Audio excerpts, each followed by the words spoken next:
बिस्मिल्लाहिर्रहमानिर्रहीम अस्सलाम वालेकुम। Welcome back to my channel Madiha food vision में। तो आज मैं अपने दोस्तों के लिए लेके आई हूँ बहुत ही मज़ेदार सा मीठा अंडा बनाने की रेसिपी। बहुत कम लोग जानते होंगे कि ये मीठा अंडा किस तरह से हम लोग बनाते हैं। तो ये स्पेशली मैं लोगों के लिए लेके आई हूँ क्योंकि सर्दियों का मौसम चल रहा है, तो बच्चों को बड़ों को जो है नज़ला ज़ुकाम लग जाता है, बुखार हो जाता है, तो जिसकी वजह से वो खाना पीना बिल्कुल छोड़ देते हैं।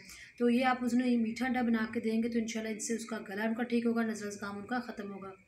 तो उन लोगों के लिए बहुत ही अच्छा है, उनकी सेहत के लिए। तो मीठा अंडा बनाने के लिए मैं जिन चीज़ों को ज़रूरत है मैं आपको बता दूं कि ये एक हम लोगों ने एग लिया है, इसको मैंने निकाल के कोली में रख लिया है। साथ हम लोगों ने एक खाने का बड़ा जो चम्मच है ना वो चीनी लिया है। तो हम सबसे पहले इसको जो है ना मिक्स करेंगे।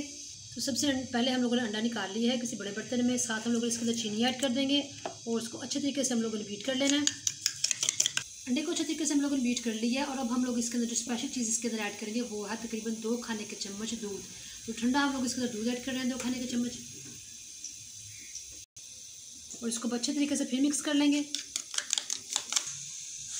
सबसे पहले पैन में हम लोगों ने 2 खाने के चम्मच जो है ना ऑयल डाल लिए हैं और साथ में अब हम लोग इसके अंदर जो है ना ये जो हम लोगों ने बीट करके रखा हुआ था एग वो ऐड कर देंगे। जी तो आप लोग देख सकते हैं हम लोगों ने इसको फ्राई कर लिया अंडे को और बहुत ही मज़ेदार सा माशाल्लाह ये बनके तैयार हुआ है और मुझे उम्मीद है कि आपके बच्चों को ये बहुत ही पसंद आएगा। तो सबसे ज़रूरी बात यह है कि हम लोगों ने इसको ऑयल में बनाया, घी में नहीं बनाया, क्योंकि घी खाने से बच्चों का जो गला और ज़्यादा ख़राब होता है। तो आप लोगों ने भी कोशिश करनी है कि आप लोग इसको ऑयल में बनाएं। तो उम्मीद है कि आप लोगों को हमारी मीठे अंडे की रेसिपी ज़रूर पसंद आएगी। तो इसको वीडियो अच्छी लगे तो इसको लाइक करें, शेयर करें। जो लोग नए हैं मेरे चैनल पर चैनल को सब्सक्राइब करना मत भूलिएगा। अपनी ढेर सारी दुआओं में मुझे याद रखिएगा। नेक्स्ट वीडियो तक के लिए इजाज़त दीजिए। अल्लाह हाफिज़।